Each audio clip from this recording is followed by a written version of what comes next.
So our story begins with Jacobi Anopalapa hippopotamus. And Jacobi Anopalapa hippopotamus is a vegan chef. He's a very good vegan chef. He's the best vegan chef in the city. And today's a good day for Jacob. Today's a great day for Jacob, because today's the day Jacob is going to ask Robin, spelled with an H, to be his wife, I guess. I'm going to call it something ridiculous like mutually consensual mono-life partners. Either way. So Jakob's thinking about how he's going to ask her, and he's imagining her response and the look of surprise on her face, and he's willing to bet it's probably going to be similar to the look of surprise on his face at the moment. For as Jakob walked out of his bathroom, he found a ruggedly handsome man in a fine Italian suit sitting in his living room.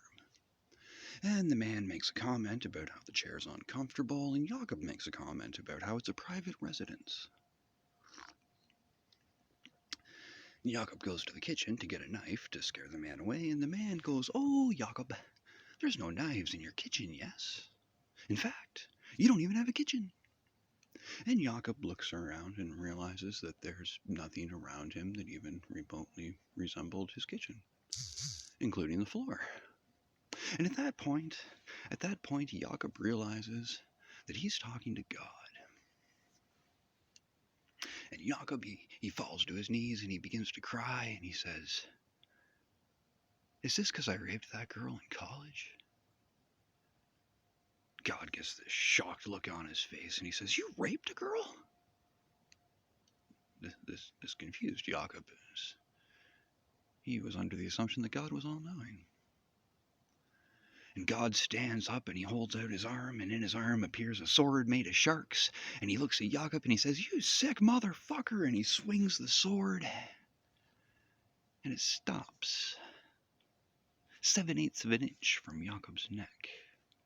One of the sharks begins nibbling on Jakob's shoulder, but he can't really do much about it, because when a shark from a sword made of sharks that happens to belong to God nibbles on your shoulder, you kind of sit there and take it. God's looking at Jakob and he says, "Jakob, a thought occurs. You're a chef, yes?" Jakob says that he is in fact a chef. And God says to Jakob, "Jakob, this is what's going to happen." And the sword disappears, and God walks back into the living room, and he looks at the uncomfortable chair, which turns into a comfortable chair, and he sits down. And he says, Jakob, this is what's going to happen. You are going to start putting pork in your food. Improperly cooked pork. Jakob points out that he is in fact a vegan chef, and God responds with, "Exactly. You're going to die, Jakob. So here's the deal.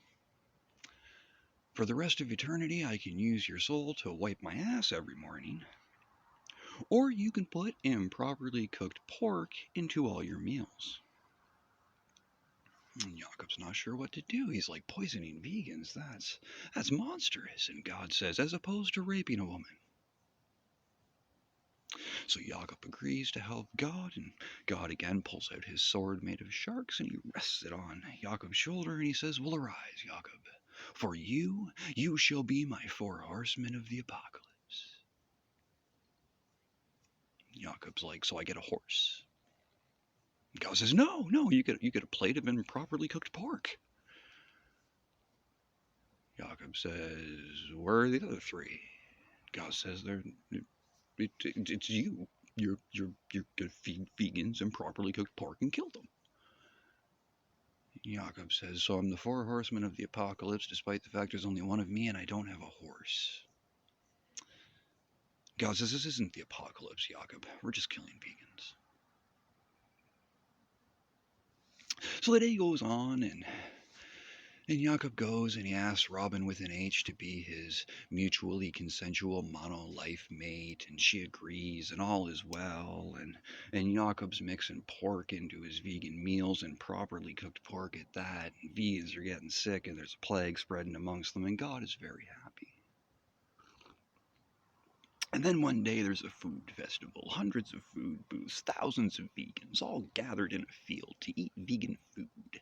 And Jakob happens to be there, and Jakob happens to be serving his improperly cooked pork-laced vegan foods.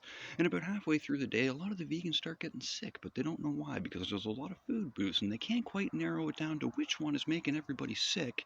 And then a herd of women-eating cattle descend upon the festival, and living up to their names, eat all the women. Now, Robin with an H happens to notice that all the cows only ate women, and she asks God why. And God goes on this tragic tale of calamity and woe about how once upon a time in the garden there was him, and there was Ada, and there was Eve. And the garden wasn't good enough for Ada and Eve. They didn't want to kill turkeys, so they took vegetables and they combined them with plastic because they invented plastic, and they made tofurkey. They didn't want to wear fur, so they used the leftover plastic to make faux fur. And God got angry because God spent billions of untold years creating a world for Ada and Eve, and it wasn't good enough for them. So God gets angry, and Ada calls God a cuck, and then the two girls walk away. And God never did quite get over the fact that they called him a cuck. So he wants to tell them off, and in the process kill as many vegans as possible, because he's mad at them, because vegans called him a cuck, and you don't call God a cuck. And Robin with an H just happens to be a feminist dance therapist. So she decides that she is going to help God get over his trauma. So the story branches off, and Jakob's running around the world spreading a plague of improperly cooked pork amongst the vegans while he searches out Ada and Eve so he can bring them back to God so God can tell them what for. And God's taking feminist dance therapy classes and hanging out with feminists and vegans and transgender people, and he has some hilarious encounters. Like, he meets a male feminist who would never harm an animal but has no problem feeding his cat Flipper. Things like that.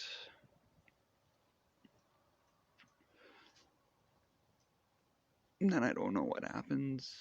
I don't know how it ends. I don't know how Jakob finds Ada and Eve. I like Jakob's last name. Ianopalapa hippopotamus. That's the story so far.